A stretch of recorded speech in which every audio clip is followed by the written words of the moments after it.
Je crois que l'ANC a un problème avec un journaliste que vous connaissez très bien, Ferdinand Aïté. Quel est le problème réel? Bon, ça sera en une minute parce que Au fait, on nous talonne déjà au niveau de oui, la oui, régie. au fait, je vais vous dire. Vous savez que j'ai été président de l'Observatoire togolais des médias. Oui. Et nous avons des règles quand nous sommes des journalistes. Et l'une des règles d'or que nous avons, c'est que un journaliste ne va pas contre un autre journaliste. C'est-à-dire, ne mène pas des actions graves contre un journaliste. Maintenant, la question que vous me posez, je vais vous répondre. Je crois que M. Ferdinand Aïté en fait trop.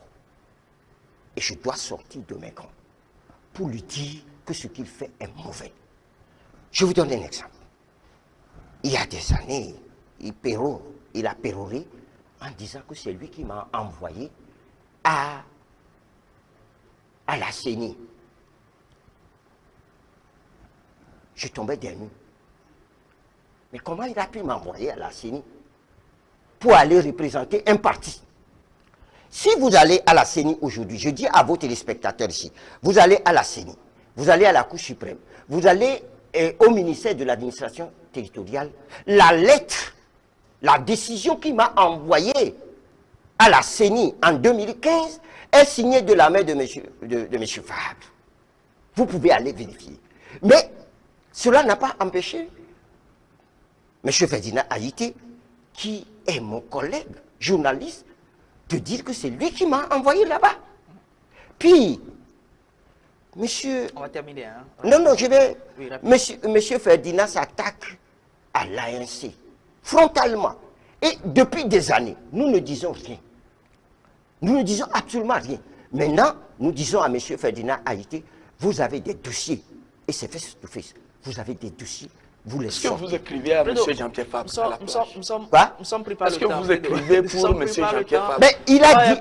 Ah non, je vais dire. Il a dit ça, j'ai rigolé. J'ai rigolé. Regardez les textes qu'écrivent, que sortent l'ANC. Est-ce que ces textes-là, c'est Ferdinand qui nous l'écrit? La question, on était à la plage, c'est dans les années 2010, on était à la plage un jour, et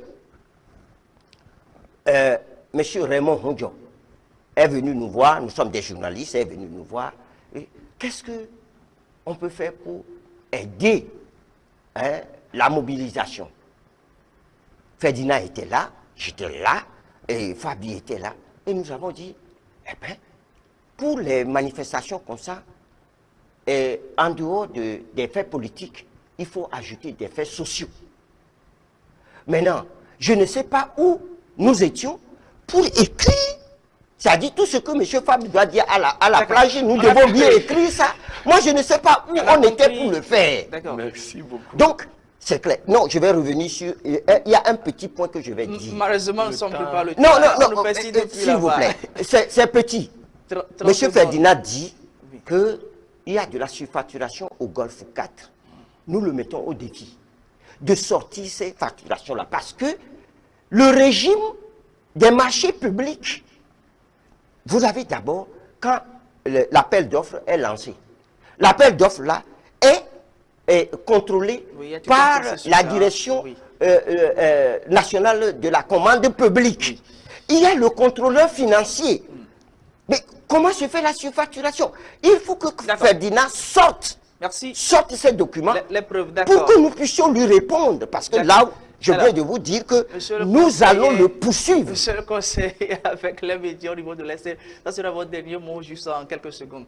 Face à la caméra, vos mots de fin aux téléspectateurs. Merci de nous avoir invités. Je représente l'ANC ici. Oui. Merci à vous. Vous faites un travail ô combien salutaire, parce que informer un peuple, c'est aider ce peuple à se porter mieux. Merci pour ce travail-là. Et face à la nation, je dis au peuple togolais, cessons de nous départir du mensonge, des dénigrements. Parce que ces deux choses-là ont nuit à la lutte. on nuit à la lutte. Merci Ce n'est pas bien. beaucoup. Ce n'est pas bien.